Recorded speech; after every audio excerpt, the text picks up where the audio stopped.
It's been dubbed a utopia, and a place most of us will be unable to avoid in the years to come. It will change your life in so many ways. But is that such a good thing? What actually is the Metaverse? It's a word people keep on hearing these days, yet we doubt many folks actually know what it is. One of the most outspoken proponents of the Metaverse is that chap that looks and acts a bit like a cyborg, the man named Mark Zuckerberg. He even changed his company name to Meta, so it seems his hopes are riding high on us all getting on board with his idea of a tech utopia. When he refers to this place, the new kind of tech universe, he's really only talking about a large cyberspace where immersion in our technology will allow us to be more connected than ever before. But how could we possibly be more connected than we already are? It will mean more virtual and augmented reality in our lives. For instance, in the Metaverse, you'd have an avatar, and that avatar could interact with other avatars. Let's say you have a meeting online. That could look like a bunch of avatars having a meeting, but they would interact with each other in a very realistic-looking environment. The point is to make you feel the virtual reality is real. You've probably seen something like this in the tech dystopia series Black Mirror.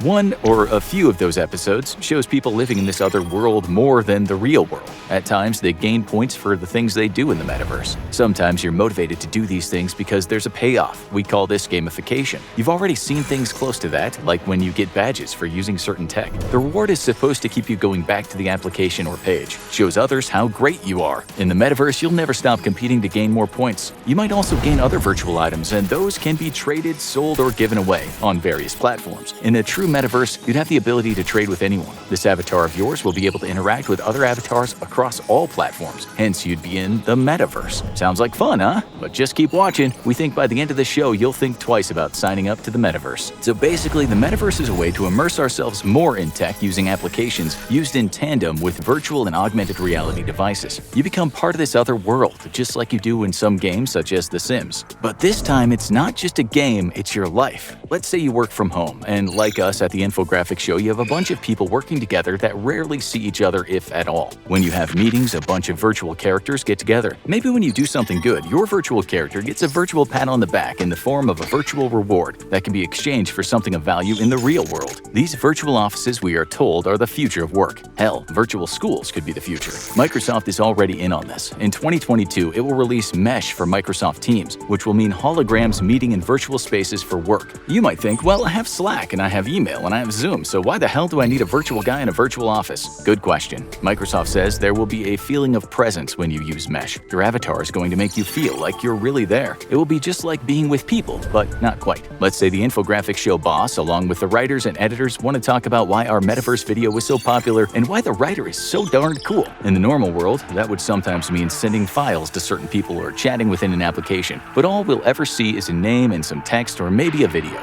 For Microsoft, that's not good enough. The company thinks people will work a lot better and be more creative if all the avatars discuss ideas in this virtual world. Here are some selling points Microsoft offers. Connect with new depth and dimension. Engage with eye contact, facial expressions, and gestures. Your personality shines as technology fades away. This common understanding ignites ideas, sparks creativity, and forms powerful bonds. Wow, it sounds fab. Now I can't wait to become an avatar and gossip at the virtual water fountain with the other infographic show employees. Looking, as usual, like Data from Star Trek, Mark Zuckerberg outlined what he thought the Metaverse would be in a video. As always, Zucks used a lot of flowery language regarding us being closer together in a world of greater richness. We'll be able to feel present, he explained. Like we're right there with the people no matter how far apart we actually are. He talked about the joyful, completely immersive way we'll communicate. Just listening to him felt like taking a hit of virtual heroin. He mentioned that with the help of headsets and other tech, when we share videos, we'll feel like we're in the room with the people in the video. When we play a game, we'll feel like we're in the game itself, not just looking at it on a screen. When Charlie Brooker wrote Black Mirror, he had already seen this world, but for him it was a nightmare. It was everything that's wrong with the world. Like a 19th century British poet, rather than be more out of this world, Brooker would say we should be getting closer to nature. Still, according to Zuckerberg, the Metaverse isn't about spending more time looking at screens, but having a better experience when we use our devices. He failed to mention that some of his applications have been called digital opiates, even by some former Facebook employees. As usual, he didn't talk much about how much money he'll make. He wants you more connected, which will mean spending more money in his universe and making Zucks richer than he already is. The fact is, this more immersive world will make you more addicted.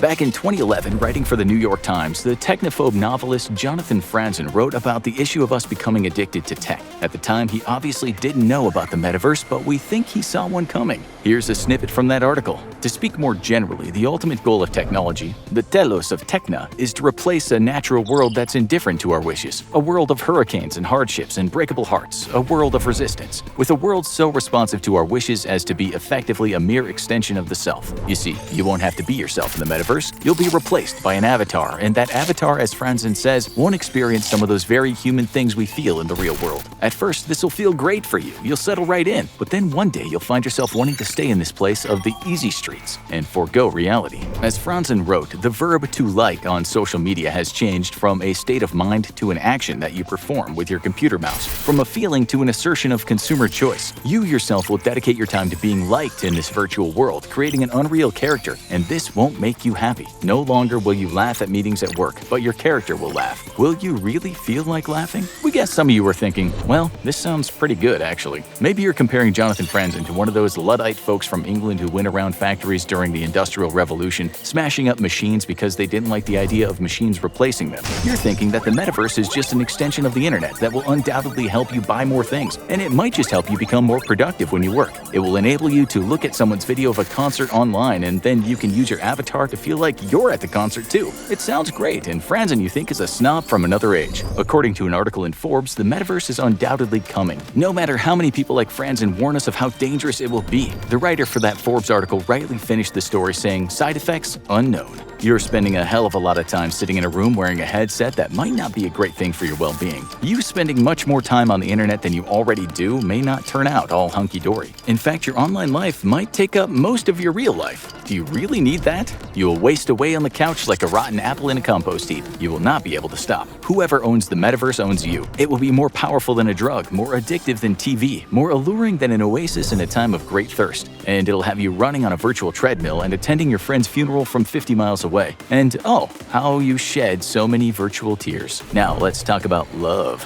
Let's face it, we all need a little bit of love in our lives. Did you know that since the advent of dating apps, such as Tinder, fewer people are actually in long-term relationships? Vox magazine writes that consumerism has hijacked courtship. Instead of dating, you consume photographs within an app. Many people spend a lot of time on apps chatting with someone they won't actually meet. Hey, if they don't meet you face-to-face, they'll never know you used a photo editor to transform your imperfect face. And they won't know that in real life you stutter a little bit. It's safer staying your distance, but in the end, this relationship is completely unfulfilling. That's likely one reason why so many young people are so depressed these days. Now imagine how dating and love would be transformed if Zuckerberg is right. What if in the metaverse you really feel like you're with someone else when you're both just avatars? Will you ever take the risk of meeting face to face? As the writer for Vox says, when you spend time in the unreal world with someone else, there's a loss of connection with your own emotions, which is sad because emotional connection is supposed to be the point of dating. Unlike in real life, in the metaverse you'll gain rewards for dating and gain more points for buying something for your date. You become a product, one that's reviewed and one that goes to great lengths to accrue more points. Your point score might actually attract more people to you, and those with fewer points might have to sit on the proverbial shelf, while in real life, good old-fashioned dating is much more complex than that. You'll become a slave in the metaverse, doing things just to amass more points so you can impress someone and perhaps one day give them a virtual hug. Maybe when you go to one of those virtual offices, you can receive virtual compliments about getting to first base with a bunch of ones and zeros. All the time, when you're virtually dating and maybe buying stuff online for your virtual lover, you're spending virtual currency, and guess who gets a cut of every transaction? Mr. Zuckerberg, of course. So no wonder he looks over the moon with the metaverse. That's not to mention that in the metaverse, everything you do is surveilled. For God's sake, don't curse or blaspheme or speak your mind and offend someone, because that could get you locked out of many of the places you'd want to be. In the metaverse, there are rules, and you, my friends, will abide by them. That's why the metaverse will be a constellation of boring drones, not real people who have nuance to their personalities. And what'll happen to all those people who can't even afford to be in the metaverse? They'll be like pariahs forsaken by the tech gods. They'll be virtually homeless, and don't think they'll be employable if they're not in the metaverse. Employers will want to see your score. They'll require your metaverse handle. For Zuckerberg, the metaverse is a utopia, and it might be for a man that has about as much a personality as a plug. The metaverse will exploit the vulnerable, the lonely, and the weak. We doubt Zuckerberg really thinks this way, though. He's just in a position to monopolize your weakness. To use Facebook parlance, Zuckerberg is in the process of mounting a coordinated attack to devour your existence. He said as much when he claimed the metaverse will be the place where people will live, work, and play. We don't need more isolation. The COVID-19 lockdowns were proof that isolation makes us depressed, and for some, hit the bottle or the prescription mind meds. Good mental health depends on our close relationships with others. Virtuality is no replacement for reality. In the metaverse, we will suffocate under an avalanche of merciless terabytes if we are careless enough to try and surf this bottomless web of enticing nonsense. As a pundit on technology told the BBC about the metaverse, it's a bad idea, and the fact we are all sitting and looking at this like it's normal should be alarming everyone. It's not normal, it's everything science fiction has told you to be worried about. Now you need to watch Why Do You Even Exist? Or have a look at Why Is There a Universe?